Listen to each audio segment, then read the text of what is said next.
성도 여러분 안녕하십니까? 조용한 일요일 저녁인데요. 오늘 이 말씀 현장에 또 이렇게 나와주신 여러분을 환영합니다. 그리고 지금 이 시간 이 유튜브 실시간 방송으로 이 말씀 집회에 참여하신 우리 온라인에 계신 우리 성도님들과 또 우리 새 가족들 그리고 우리 이웃과 친척들 환영합니다. 제가 오늘 말씀 제목을 주제를 좀 바꿨습니다. 원래 하려고 했던 내용을 좀 바꿔서 진행하게 될 텐데요. 오늘 제목은 혼돈의 지구, 희망은 있는가 하는 것입니다. 복음을 전하다 보면 가끔 이런 일이 생깁니다. 원래 내 계획은 이것이었는데 하나님의 성령께서 그것을 허락하지 않는 경우가 있습니다. 사도 바울 선교팀 일행도 2차 선교 여행 때 갈라디아 지역에 복음을 전하려고 했는데 성령께서 그것을 허락지 않았습니다. 그리고는 환상 가운데서 마게도니아의 부르심을 보았죠. 그들의 원래 계획은 마게도니아 측이 갈라디아로 가서 복음을 전하는 것이었는데 성령께서는 그들을 유럽으로 건너오게 했습니다. 그리고 하나님의 부르심에 적극적으로 순종하고 그들은 빌립보로 가서 빌립보에 이미 준비되어 있던 자주장사 루디아와 빌립보 감옥의 간수를 구원하게 되지요. 저는 오늘 이 주제를 바꾸게 되면서 그런 기대감을 가지게 됩니다. 하나님께서 도대체 어떤 준비된 사람을 구원하시려고 제가 원래 계획했던 길이 아니라 다른 길을 가게 하실까? 그래서 오늘은 혼돈의 지구 희망은 있는가 하는 제목을 가지고 여러분을 만나게 되겠습니다. 이번 코로나19 사태로 사람들은 미래에 대하여 무척 불안해합니다. 하루아침에 삶의 모든 터전을 잃어버린 사람들도 있습니다. 그리고 사람들은 제게 종종 묻습니다. 목사님, 이것도 재림의 징조인가요? 오늘 그 문제를 좀 풀어가려고 합니다. 여러분도 중요한 꿈을 꾸고 그 꿈을 잃어버린 적이 있습니까? 간밤에 정말 신기한 꿈을 꿨는데 아침에 일어나 보니 어젯밤에 꾼 꿈을 기억이 안 나서 도대체 어젯밤에 내가 정말 중요한 꿈을 꾸었는데 그 꿈이 기억이 안 나서 애를 먹어본 적이 있습니까? 지금으로부터 약 2600년 전 당대 최고의 이 제국이었던 신바벨론 제국의 초대왕 느부갓네살이 그랬습니다. 꿈속에서 정말 중요한 특별한 꿈을 꾸었는데 통 기억이 나지 않았습니다. 다니엘서 2장 1절에 보면 성경은 이렇게 적고 있습니다. 느부갓네살이 위에 있은 지 2년의 꿈을 꾸고 그로 인하여 마음이 번민하여 잠을 이루지 못한지라. 그래서 왕은 온갖 방법으로 그 꿈을 기억해내려다고 기억이 안 나니까 할 수 없이 그 왕국 안에 있는 유명한 박사들과 술객들과 점장이들과 술사들을 불러 모았습니다. 그리고 그들에게 이런 명령을 내립니다. 내가 간밤에 꿈을 꾸었는데 도무지 내가 그 꾼 꿈을 기억할 수가 없구나. 그러니 너희들이 나를 좀 도와줘야 되겠다. 그리고는 내가 무슨 꿈을 꾸었는지 그리고 그 꿈의 뜻이 무엇인지를 내게 좀 알려다오. 통상적으로 보통 때 같았으면 주로 어떻게 합니까? 내가 이런 꿈을 꿨는데 그 꿈을 해몽해 달라고 하지 않습니까? 그런데 이번에는 전혀 문제가 다른 것입니다. 꿈을 잃어버린 것입니다. 그리고 그 꿈을 알아맞히고 그 꿈을 해몽해 달라는 것이지요. 그랬더니 다니엘 2장 4절에 그 술객과 박사와 술사들이 왕은 만세수를 하옵소서.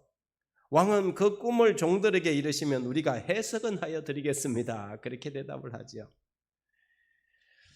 무슨 소리냐? 내 명령은 내 잃어버린 꿈을 찾아달라는 것이다. 그리고 그 꿈을 두 번째로는 해석해달라는 것이다.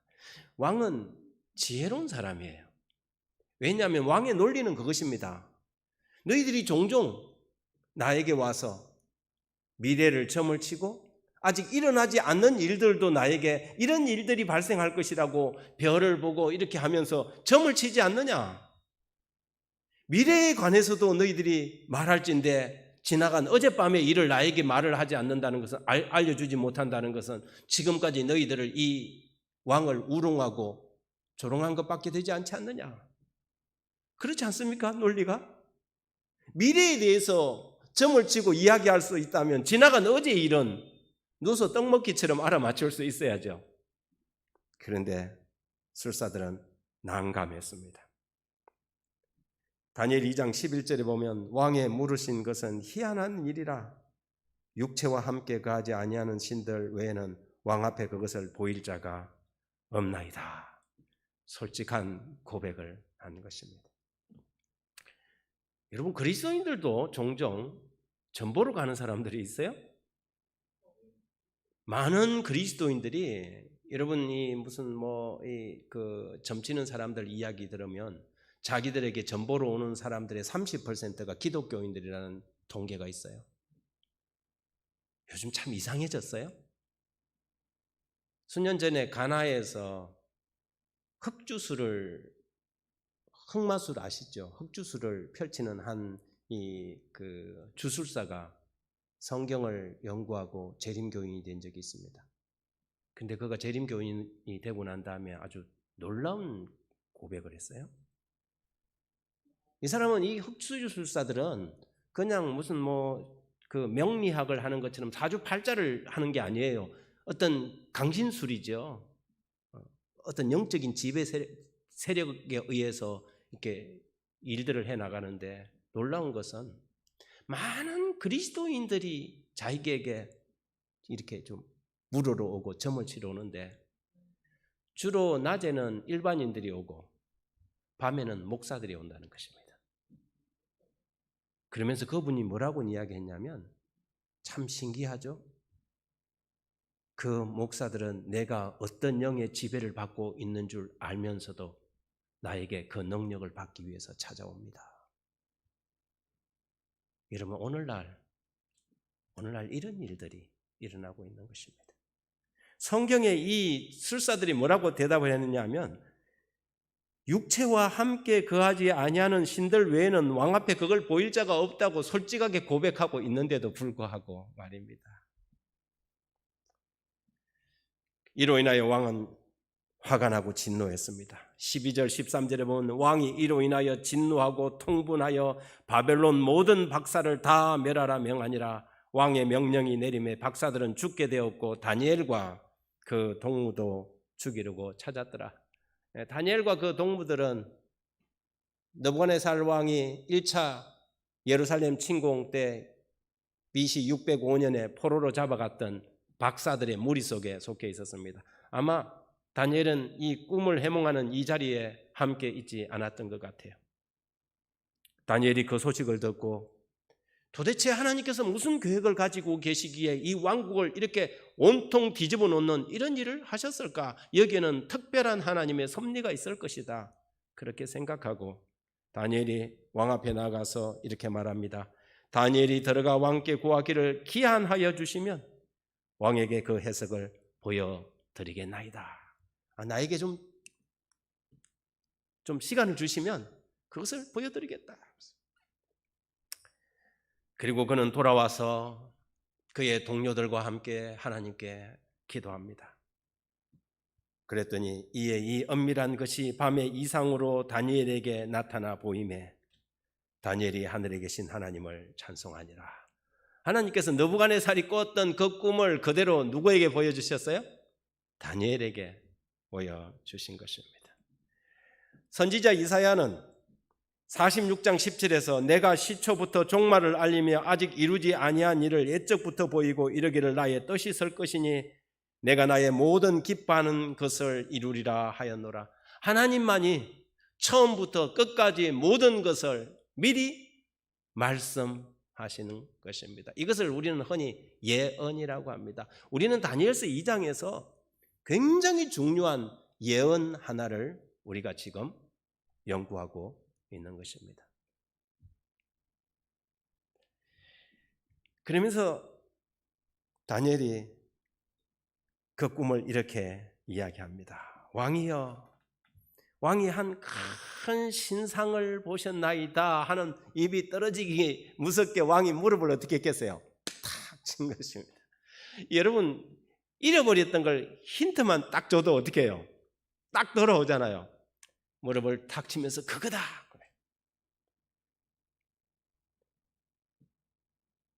그 신상이 왕 앞에 섰는데 크고 광채가 특심하며 그 모양이 심히 두려우니 그 우상의 머리는 정금이요 가슴과 팔들은 은이요 배와 넓적다리는 노시요 그 종아리는 철이요 그 발은 얼마는 철이요 얼마는 진흙이었나이다. 또 왕이 보신 적 사람의 손으로 아니하고 뜨인 돌이 신상의 철과 진흙의 발을 쳐서 부서뜨리매 때에 철과 진흙과 놋과 은과 금이 다 부서져 여름 타작마당에 개같이 되어 바람에 불려 간 곳이 없었고 우상을 친 돌은 태산을 이루어 온 세계에 가득하였나이다. 다니엘이 그 왕이 꾼 꿈을 갖다가 설명을 하는데 결국 왕이 무슨 꿈을 꿨냐 하면 큰 신상을 본 것입니다. 그런데 그 머리는 뭘로 이루어져 있어요?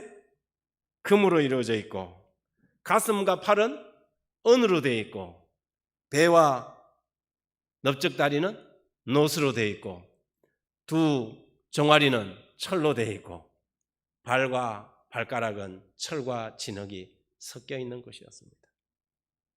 참 신비한 신상을 본 것이지요.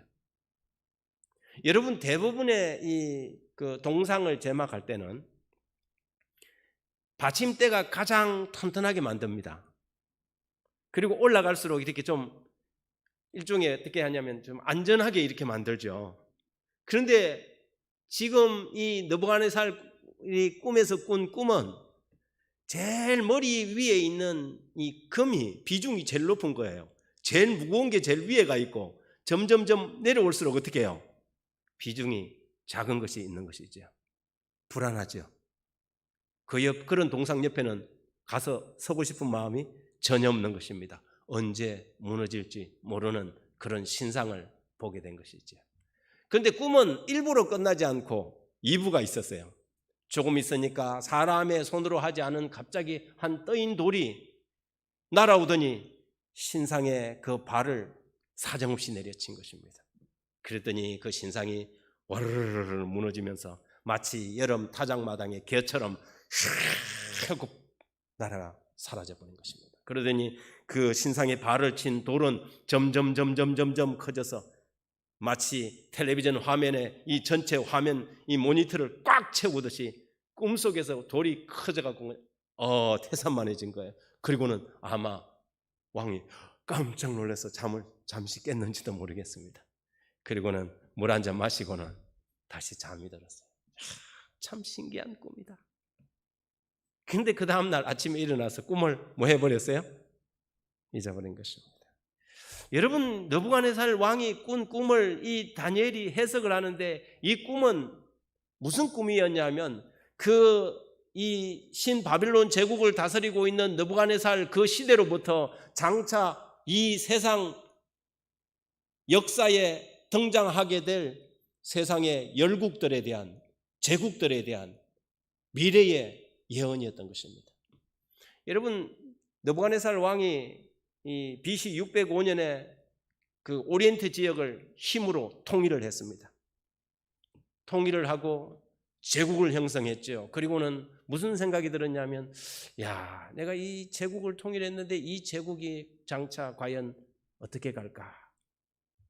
이런 고민을 하면서 잠자리에 들게 되었는데 하나님께서는 그의 관심을 넘어서 신바벨론 제국을 넘어서 그 다음에 오게 될 제국들의 역사와 그리고는 세상 끝까지 어떻게 될 것인지를 꿈을 통해서 보여준 것입니다. 여러분, 그런데 BC 605년은 지금으로부터 약 2500년, 2600년 전 이야기 아닙니까? 이미 역사에서 수많은 일들이 지나간 것입니다. 그러므로 우리는 지금 이 뒤로 돌아서 2600년 전에 신 바벨론 제국의 왕이 꾸었던 그 꿈이 정말 예언 그대로 성취되었는지를 확인할 수 있습니다. 그리고 다시 우리는 그의 남은 꿈이 어떻게 될 것인지 짐작할 수 있겠지요. 그 첫 번째 건머리를 다니엘 2장 38절에 다니엘은 이렇게 말합니다. 해석하기를 사람들과 들짐승과 공중의 새들 어느 곳에 있는 것을 막론하고 그것들을 왕의 손에 넘기사 다 다스리게 하였으니 왕은 곧 그 건머리입니다. 느부갓네살 왕이 다스리고 있던 신 바벨론 제국은 뭐라고요? 건머리라고 했어요. 바벨론 제국은 BC 605년부터 BC 539년까지 거의 한 66년 동안 이 땅에 존재했던 왕국이었습니다. 그런데 성경은 바벨론을 이렇게 이야기를 하고 있습니다. 고대 역사가 헤로도투스가 느부갓네살이 죽은 지 1세기 후에 바벨론을 방문하였는데 그때까지 많은 금이 남아있는 것을 발견하였다. 신전, 제단, 사당 등 모든 것이 귀중한 금으로 입혀져 있었다. 예레미야는 성경 예레미야 51장 7절에 바벨론은 여호와의 수중의 금잔이라. 이사야는 바벨론을 열국의 영광이라고 했습니다. 다시 말해서 바벨론을 성경은 금머리라고 한 이유는 바벨론이라는 이곳이 정말 금이 아주 풍성했던 나라였습니다. 그래서 그것을 그 당시 역사적으로 사람들이 다 알고 있었기 때문에 바벨론을 지칭하기에 제일 좋은 광물질이 뭐였냐면 금이었습니다. 그리고 그 문명과 이 화려함도 지금 이 이야기하는 것처럼 화려한 하나님의 수중의 영광으로 여겨질 만큼 바벨론은 신바벨론 제국은 화려했던 것이죠. 그렇지만 성경은 거기에서 끝나지 않고 다니엘 2장 39절에 왕을 뒤이어 왕보다 못한 다른 나라가 일어날 것이요 그랬습니다. 여러분, 이 신바벨론 제국은 뭐 몇 명의 왕의 느부갓네살 이후에 여러 명의 왕이 거쳐갔지만 대부분 66년 가운데 거의 3분의 2 이상을 누가 다스렸냐면 느부갓네살 왕이 다스렸어요. 그래서 신바벨론 제국하면 누구예요? 느부갓네살 왕인 것이지요. 그리고 그 후에 왕만 못한 다른 나라가 일어날 것이다. 그것이 역사 속에서 정확하게 메데 페르시아에 의해서 성취됩니다. 메디아와 페르시아는 이 장인과 사위 고레스가 지배하는 이 두 연합국이었어요. 마치 양팔처럼 연합국이 건머리인 바벨론을 점령합니다. 그것이 그 유명한 고레스의 쉴린드라는 원테논 기념비에 이렇게 기록되어 있습니다. 나는 고레스 세상의 왕 위대한 왕 바벨론을 정복한 왕이다. 내가 바벨론에 계승했을 때 나는 기쁨과 즐거움으로 나의 당당한 거처를 왕국으로 잡았다. 그랬어요. 539년 10월 13일 바벨론은 느부갓네살의 꿈의 예언 그대로 무너져 버리고 맙니다. 그러나 이 메데 페르시아도 영원할 수는 없었습니다. 성경은 다니엘은 거기서 그치지 않고 그 다음 금머리 은혜 나라가 그 다음 논 나라가 올 것을 이렇게 설명합니다. 셋째로 녹 같은 나라가 일어나서 온 세계를 다스릴 것이며, 여러분 이 녹 같은 나라는 우리가 역사 속에서 잘 아는 그리스입니다. 그 그리스의 유명한 왕이 한 사람 있죠. 알렉산더 대왕인 것입니다. 알렉산더는 불과 10년 만에 아버지로부터 권력을 이양받고 10년 만에 이 페르시아가 점령하고 있던 모든 땅덩어리와 심지어 인도 북부까지 진격해 들어가서 세계를 통일해 버립니다. 여기에 보면 아버지 빌립 대왕의 선견 지명에 의해 학문의 아버지로 불리는 철학자 아리스토텔레스에게 교육받은 알렉산더는 헬라 문명의 화신이 되어 세상을 헬라 문명으로 구리처럼 용해시켰다. 그러세요. 참 재미있는 것은 메데페르시아라는 나라는 은이 많기로 유명했어요. 그리고 심지어 뭐냐면 세금을 뭘로 걷었냐면 은으로 걷었어요. 은전으로 걷었어요. 그런데 이 헬라 제국은 노시도 놋 재련에 유명한 나라였어요. 그래서 군대들이 주로 뭘로 사냐면 방패나 이런 것도 놋을 사용할 정도로 놋 재련에 뛰어난 나라가 그리스였다는 것이지요. 신바벨론 제국의 왕 느부갓네살이 꿈을 꿀 당시에는 이 역사 속에 등장하지도 않았던 그 다음 나라의 이 특징들을 하나님께서는 미래를 내다보시고 그것을 미리 말씀하고 계시는 것입니다. 그러나 역사는 여기서 멈추지 않았습니다. 금머리, 은나라, 놋나라를 걸쳐서 그 다음에 무슨 나라예요? 철나라가 기다리고 있었습니다. 네 번째 나라는 강하기가 쇠 같으리니 쇠는 모든 물건을 부서뜨리고 이기는 것이라 쇠가 모든 물건을 부수는 것 같이 그 나라가 문 나라를 부서뜨리고 찢을 것이며 그 다음에는 철나라가 올 것이었는데 이 철나라는 세계 역사 속에서 보니 로마 제국이었습니다. 여러분 로마 제국은 무려 500년 넘도록 세계를 지배했습니다.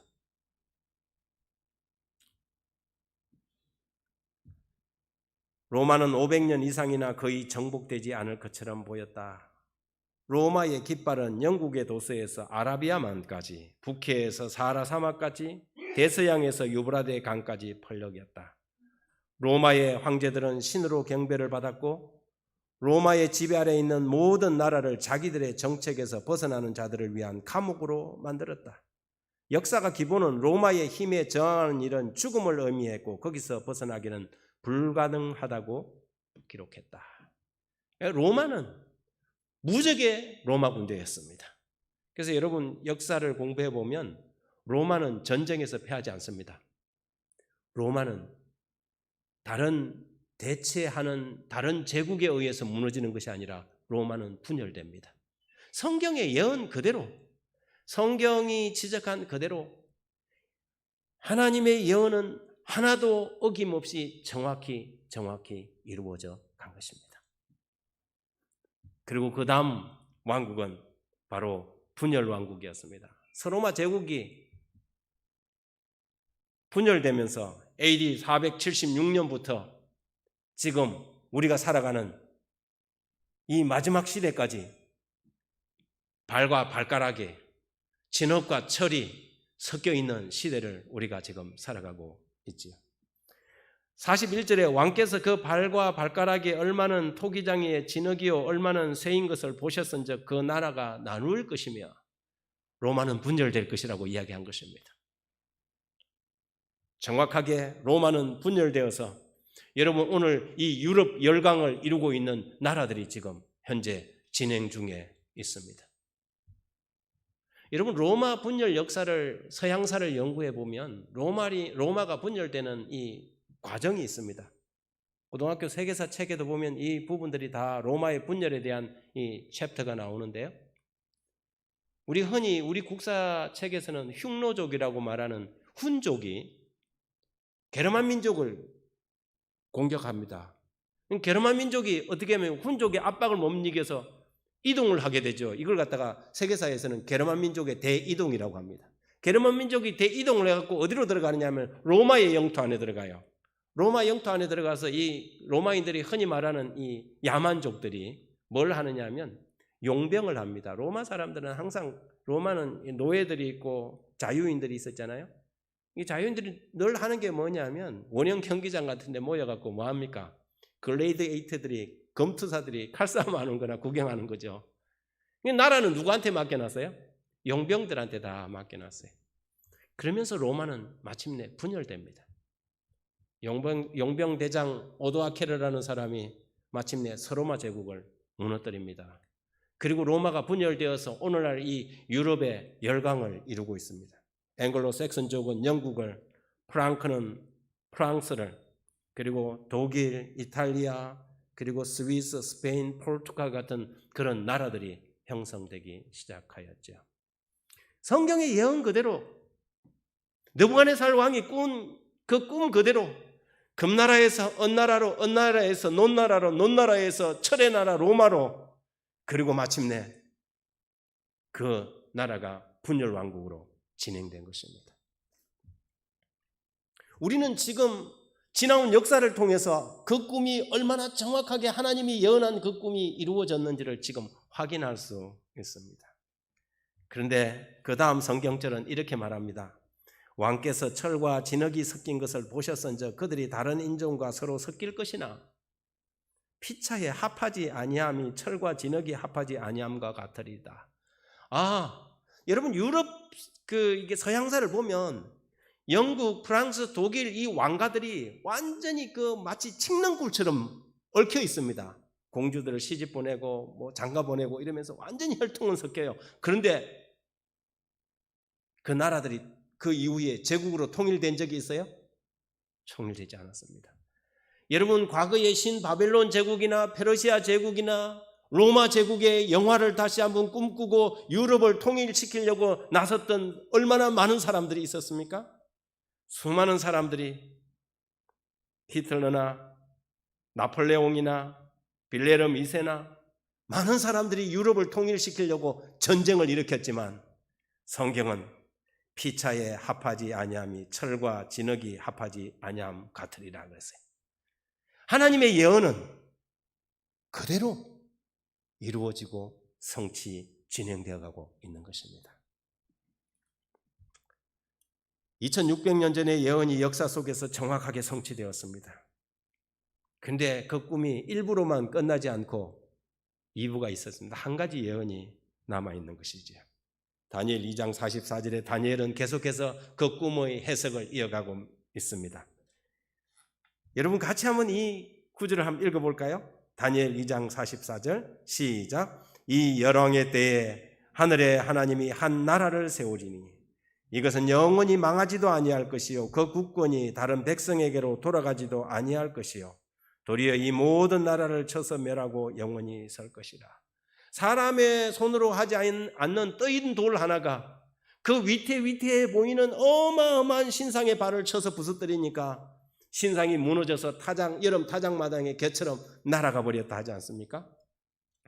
여기 34절 35절에 그렇게 이야기합니다. 또 왕이 보신즉 사람의 손으로 하지 아니하고 떠인 돌이 신상의 철과 진흙의 발을 쳐서 부서뜨리며 때에 철과 진흙과 놋과 은과 금이 다 부서져 여름 타작마당에 겨같이 되어 바람에 불려 간 곳이 없었고 우상을 친 돌은 태산을 이루어 온 세계에 가득하였나이다.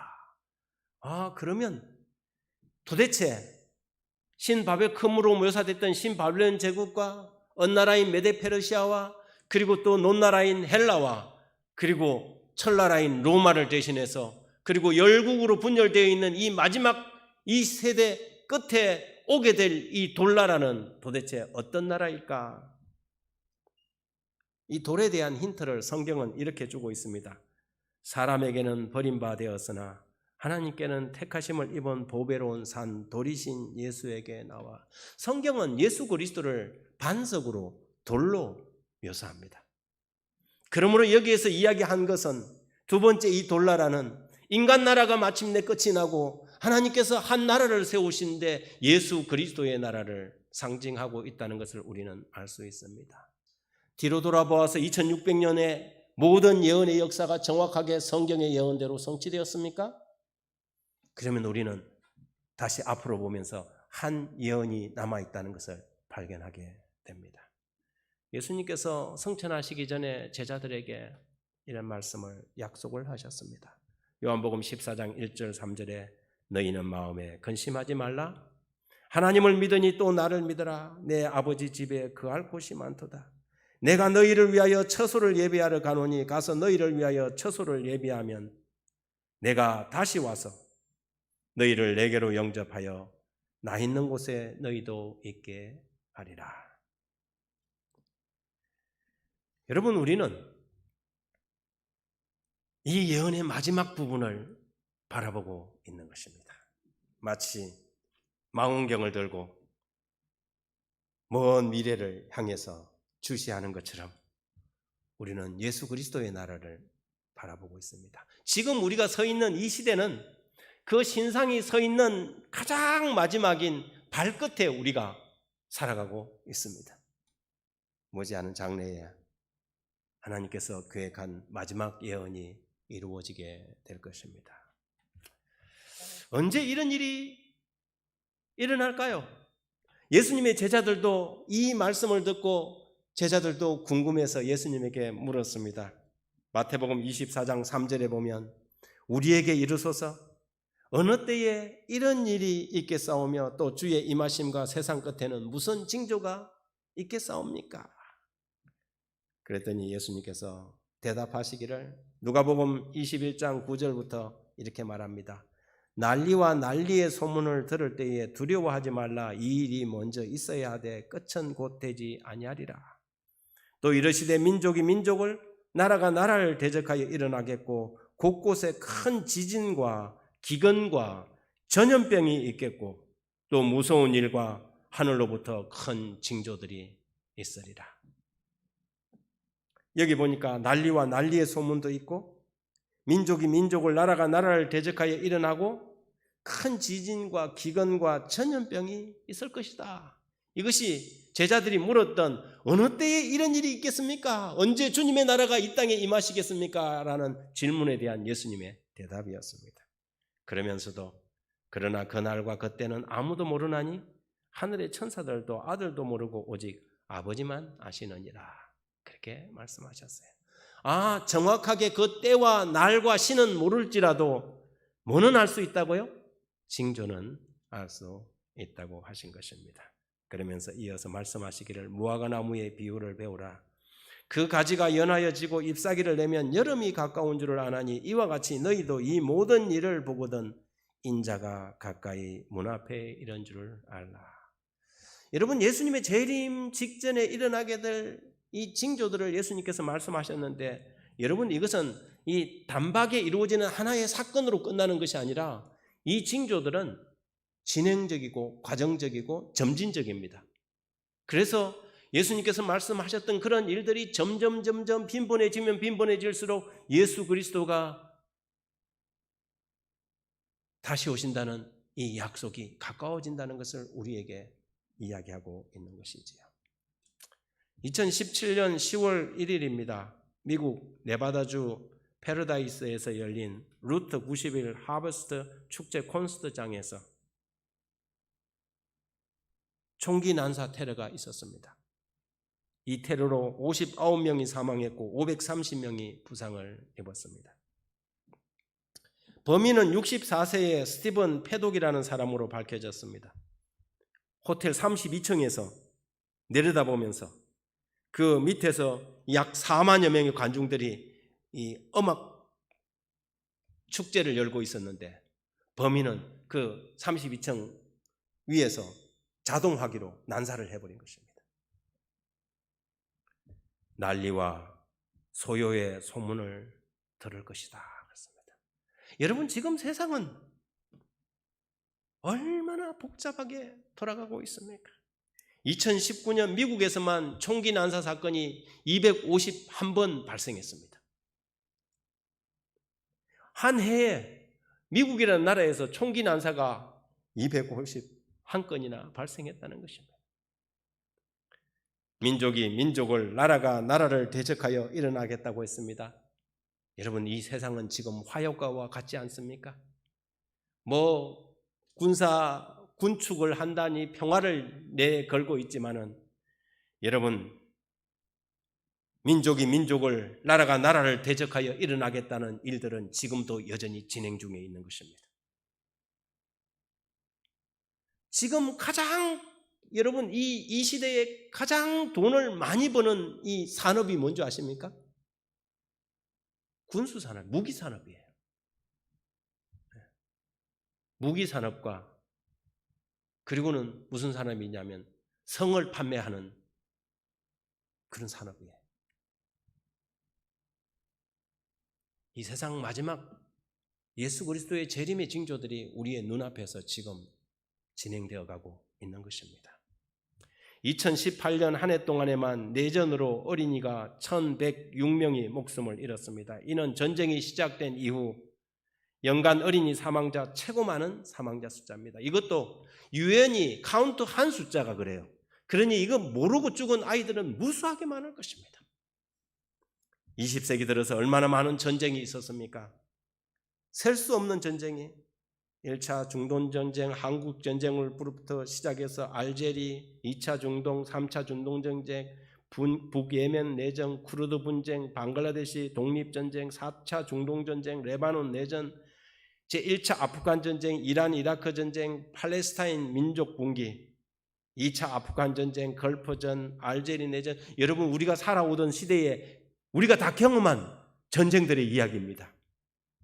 나라가 나라를, 민족이 민족을 대항하여 일어나는 일들이 지금 우리들이 살아가는 이 세계에서 지금 진행되어 가고 있는 일이지. 그것뿐입니까? 코소보 전쟁, 3차 아프간 전쟁, 파키스탄 내란, 이라크 전쟁, 수없는 전쟁들이 진행되고 있는 것이지. 누가복음 21장 31절은 이렇게 말합니다. 이와 같이 너희가 이런 일이 일어나는 것을 보거든 하나님 나라가 가까운 줄 알라. 그리고 성경은 예언하기를 더 나아가서 곳곳에 큰 지진과 기근과 전염병이 있을 것이라고 말합니다. 여러분, 일본은 불과 수년 전에 그 큰 대지진을 겪었는데 최근에 도쿄 지카 지진 2020년이 위험하다 이런 뉴스가 떴어요. 불안에 떨고 있는 것입니다. 한국은 어떻습니까? 대한민국은 지진으로부터 안전할까요?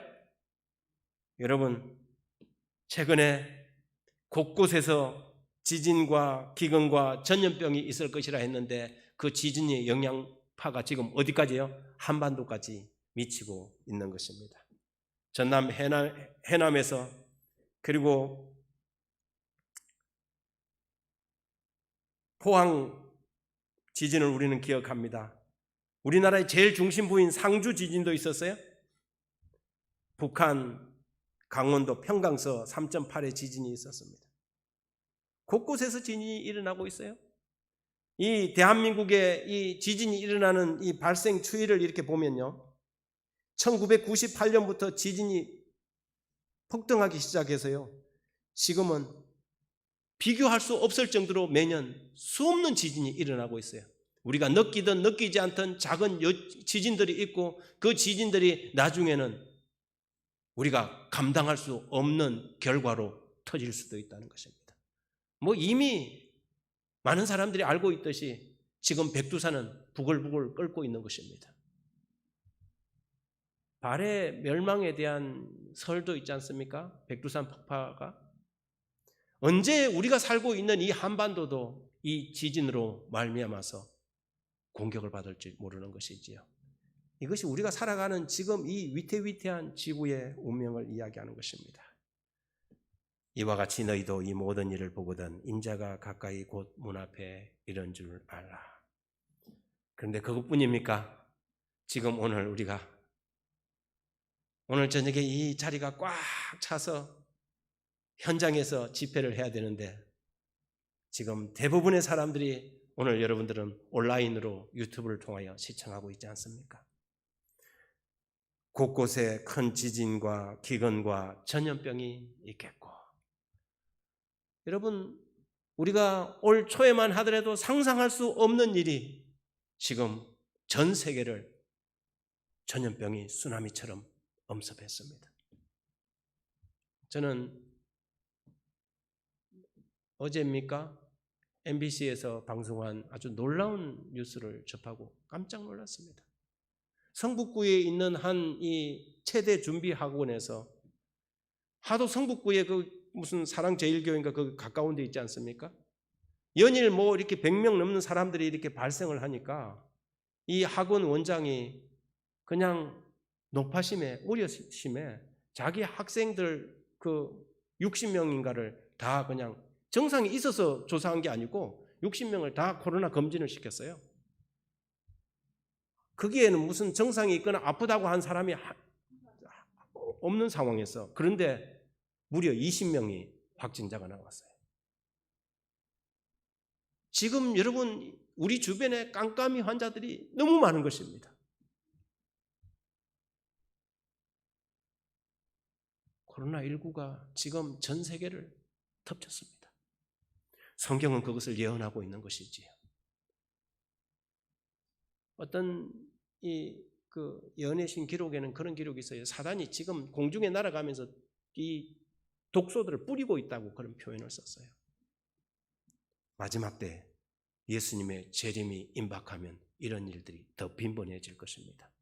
여러분, 이 코로나 바이러스는 이미 1920 몇 년부터 발견됐어요. 동물들의 몸에서. 그런데 이것이 중간 매개체를 통해서 인간의 몸으로 등장하게 된 것이 2003년 사스예요. 그리고 사스 다음에 온 것이 메르스지 않습니까? 2016년도에 발견되었어요. 그런데 2016년도까지 가는데 무려 13년이 걸렸는데 거기에서 다시 지금 우리가 이야기하는 코로나19로 발전되는데 3년밖에 걸리지 않았단 말이죠. 코로나 바이러스는 워낙 변종이 잘 되기 때문에 어쩌면 이제는 포스트 코로나라는 개념은 없어지고 위드 코로나, 코로나와 함께 우리는 살아가야 합니다. 그래서 코로나 끝날 때까지 기다린다? 아니요. 그래서 우리는 이 코로나 환경 가운데서도 지금 이 복음을 전하는 말씀 집회를 하는 것입니다. 이 위기를 어떻게 기회로 바꿀 것인가? 이것이 지혜로운 사람들이 선택해야 할 선택인 것이지요. 곳곳에 큰 지진과 기근과 전염병이 있겠고 사람들이 앞으로 일어날 일을 생각하며 무서워함으로 기절하리니 이는 하늘의 권능들이 흔들리겠다. 21세기 지구의 운명은 과연 어떻게 될까요? 마치 풀잎 위에 맺혀 있는 한 방울 이슬 같은 상황이 아닙니까? 그런데 성경은 이 2600년 전에 그 신바빌론 제국의 느부갓네살 왕의 꿈을 통하여 준 그 예언은 이 불안한 지구에 대하여 이렇게 마지막으로 정리합니다. 이 여러 왕들의 시대에 하늘의 하나님이 한 나라를 세우리니 이것은 영원히 망하지도 아니할 것이요 그 국권이 다른 백성에게로 돌아가지도 아니할 것이요 도리어 이 모든 나라를 쳐서 멸망시키고 영원히 설 것이라. 네, 이 불안한 지구에서 이 혼돈의 지구에서 하나님의 약속과 예언을 아는 백성들은 두려워하거나 우왕좌왕하거나 우물쭈물하지 않습니다. 왜냐하면 우리에게는 확실한 예언이 있기 때문이지요. 이것은 그분이 오고 계시다는 분명한 반증이기 때문입니다. 여러분, 성경의 마지막 책은 그리고 그 마지막 줄은 어떻게 기록되었는지 아십니까? 계시록 22장 20절 같이 읽습니다. 시작. 이것들을 증언하신 이가 이르시되 내가 진실로 속히 오리라 하시거늘 아멘. 주 예수여 오시옵소서. 주 예수의 은혜가 모든 자들에게 있을지어다. 아멘. 여러분, 성경은 어떻게 마무리하느냐 하면 예수 그리스도의 다시 오심으로 마무리합니다. 예수님의 재림은 온 인류의 희망인 것입니다. 비록 코로나19가 전 세계를 뒤엎었고 그 코로나19 때문에 우리가 모든 이 사회생활이 정지된 상태 속에 있다 할지라도 우리는 확실히 믿는 것이 있습니다. 이것이 주님이 오고 계신다는 증거라는 사실이지요. 그러면 이런 이 징조들 가운데서 우리는 어떻게 해야 할까요? 예수 그리스도가 지금 오고 계시니까 우리는 어떤 일을 해야 할까요? 제가 그것을 이렇게 정리해 봅니다. 첫 번째, 여러분 믿음을 확정하십시오. 고린도후서 13장 5절에 너희가 믿음에 있는가 너희 자신을 시험하고 확정하라고 말합니다. 지금까지 여러분의 삶이 긴가민가하고 구원의 확신도 없이 살아왔다면 지금 여러분은 여러분의 믿음을 확정해야 합니다. 더 이상 머뭇거리거나 더 이상 구원의 확신도 없이 살아가서는 안 되는 것입니다. 믿음을 확정하십시오. 두 번째, 요한일서 2장 4절에 있는 말씀처럼 하나님의 계명에 순종하십시오.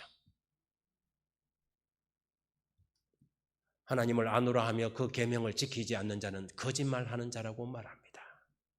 그러므로 우리가 하나님을 신실하게 믿고 오시는 예수 그리스도를 기다리는, 신랑을 기다리는 신실한 신부들이라면 우리는 하나님의 계명에 순종하는 사람들이 되어야 합니다. 그 다음에 세 번째는 마음에 숨긴 죄를 버리십시오. 지금은 우리가 하나님께 돌아가야 할 때입니다. 네 번째, 생활신앙인이 되십시오. 예수님이 재림이 가까웠으니까 이제는 모든 것을 다 내팽개치고 그러면 뭔가를 해야 되는가? 그렇지 않습니다. 여러분, 우리는 지금이야말로 우리의 일상이, 우리의 신앙이 되어야 합니다. 직장인들은 직장에서, 학생들은 학교에서, 주부들은 가정에서, 여러분들이 있는 곳에서 여러분들이 신앙인이라는 삶을 보여주시기 바랍니다. 그것이 예수님의 재림을 준비하는 가장 중요한 거예요. 마태복음 24장에 예수님께서 이 징조에 대하여 말씀하시고 그러면 예수님이 오실 때 어떻게 살아야 되는가를 보여주는 것이 뭐냐면 마태복음 25장이에요. 세 가지 비유가 나오는데 첫 번째 열처녀의 비유, 그 다음에 달란트의 비유, 그리고 양과 염소의 비유예요. 그 중에 달란트의 비유는 뭐 하는 거예요? 장사하는 거예요. 장사하는 사람은 한 달란트 받은 사람은 달란트를 남기고 2달란트 만들고 2달란트 받은 사람은 4달란트 만들고 5달란트 받은 사람은 10달란트 만드는 것이 하나님의 계획이에요. 재림할 시간이 가까웠으니까 달란트 어디다 갖다 파묻어 놓고 산으로 들어가는 말이 아니죠. 뭐 하라는 것입니까? 여러분들이 가지고 있는 하나님이 주신 그 은사와 달란트를 활용해서 여러분 하나님 나라를, 하나님의 왕국을 확장시키라는 것입니다. 그 다음에 진리를 선택하십시오. 오늘 이 저녁 유튜브를 통하여 이 온라인에서 이 말씀을 듣고 계신 여러분들이시여, 지금까지 여러분이 어떤 교파, 어느 교단, 어느 신앙, 어느 종교를 가지고 있든지 여러분 하나님의 진리의 말씀으로 나아가시기 바랍니다. 제가 통영에 있을 때 그 해가 2014년이었던 것으로 기억합니다. 2014년 8월 15일이 아마 그날이 안식일이 8월 15일 토요일이었던 걸로 기억해요. 14년인지 15년인지 제가 정확한 기억이 안 납니다. 그런데 제가 그때 제 지구교회를 방문을 했습니다. 제가 그 통영의 한 서민 사랑도를 방문을 했어요. 그리고 교회는 우리 장로님에게 설교를 맡겨두고 제가 떠났습니다. 근데 지구교회를 방문하고 돌아왔더니 저희 안식일학교의 한 집사님이 오늘 손님들이 몇 분 다녀가셨습니다 하고 이 손님 명단을 저에게 줘요. 근데 그 중에 한 분이 강순철이라는 분이었어요. 이분은 장로교회 장로님이시고 아주 신앙이 아주 확실한 사람이에요. 그런데 이분이 이 책을 하나를 퇴근하면서 쓰레기통에서 발견한 것입니다. 어떤 사람이 이사를 가면서 여러분 지금 화면에 보시는 오직 성경만이 판단의 기준이다라는 책을 이사 가면서 내놓고 간 거예요. 어떤 사람에게는 필요 없어서 내놓은 책이 이 사람에게는 신앙을 아주 열심히 하는 이 장로교회 장로님은 딱 보니까는 제목이 너무 마음에 든 거예요. 그래서 이걸 가지고 가서 자기 집에서 이 책을 읽은 것입니다. 한 번 읽고 두 번 읽고 여러 번 탐독을 했어요. 그리고 자기가 수십 년 동안 믿고 지켜왔던 모든 신앙의 모든 것들이 뭔가 성경과 맞지 않다는 사실을 발견한 거예요. 그리고 그가 그 말씀을 듣고 이 성경대로 사는 교회가 과연 있는가? 그리고는 우리 교회를 찾아온 것입니다. 제가 그분을 개인적으로 방문했을 때 그분이 무슨 고백을 했냐면 자기가 그 책에서 진리를 발견하고 난 다음에도 무려 3년 동안을 갈등을 했어요. 내가 섬기던 교회, 내가 다니는 교회와의 이 관계들과 이런 모든 것들이 그 40년 이상 그 교회에서 지도자 역할을 했으니까 얼마나 끈끈했겠어요. 그래서 그 마음의 갈등을 가지고 1년이 지나고 2년이 지나고 3년이 지났는데 어느 날 그날 이 안식일이 광복절이었어요. 그런데 그날은 이렇게 일을 나가지 않고 텔레비전을 보고 누워서 자기 방에서 이렇게 보고 있는데 광복절 이렇게 경축식을 하는 것입니다. 그런데 문득 스치고 지나가는 생각이 내 영혼은 언제 해방되려나 하는 생각이 탁 들더라는 거예요. 그러면서 그분이 제가 없는 그 안식일 날 자리를 털고 일어나서 옷을 갈아입고 저희 교회를 방문한 거예요. 지금도 그분은 통영천문교회에 열심히 출석하고 계십니다. 사랑하는 여러분, 예수님이 오고 계십니다. 여러분 빛으로 나가십시오. 여러분이 어느 교단, 어느 교파에 소속되어 있든지, 어느 종교를 가지고 있든지 진리의 빛이 여러분 앞에 다가올 때 망설이지 마십시오. 왜냐하면 우리에게 그렇게 많은 시간이 남아있지 않기 때문입니다. 성경은 이렇게 기록합니다. 잠시 잠깐 후면 오실 이가 오시리니 지체하지 아니하시리라. 기도하겠습니다. 하늘에 계신 우리들의 아버지 하나님이시여, 지난 예언의 역사를 되돌아볼 때 모든 예언들이 역사 가운데서 정확하게 성취되었음을 발견합니다. 이제 마지막 그 꿈의 마지막 한 예언만이 우리 앞에 남아 있습니다. 말씀하신 대로 주님의 오시는 징조들이 여기저기에서 더 가속화되고 무화과 나무의 교훈을 배워야 할 지혜가 우리들에게 필요함을 깨닫습니다. 주님, 저희들에게 결단하는 마음을 허락하여 주시옵소서. 세상의 오락과 죄악의 늪에 빠져서 그 덫에 빠져 허우적거리고 살아가는 저희들을 불쌍히 여겨 주시고 오시는 신랑을 기다리는 정결한 신부로 우리 자신들의 믿음을 확정할 수 있도록 도와주시며 행여 우리 마음속에 여전히 품고 있는 습관적인 죄악이나 알고 있는 죄들이 있으면 하나님 앞에 회개의 심령으로 나가 이 모든 죄들을 버릴 수 있도록 성령께서 우리 마음에 역사하여 주시며 우리의 삶이 전도가 되게 해주시고 우리의 일상이 우리의 신앙이 될 수 있는 그런 마지막 시대에 하나님의 백성들이 되도록 도와주시옵소서.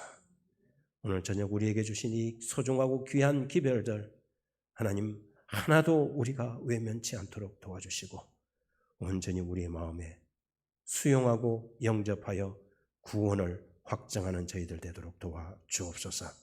예수 그리스도의 이름으로 기도드립니다.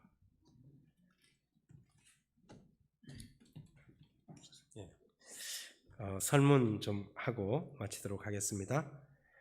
자, 퀴즈 여러분 보시고 댓글창에 남겨주시면 좋겠습니다. 지구의 형편은 희망적인가 절망적인가? 1번 아주 희망적이다, 2번 절망적이다, 3번 모르겠다.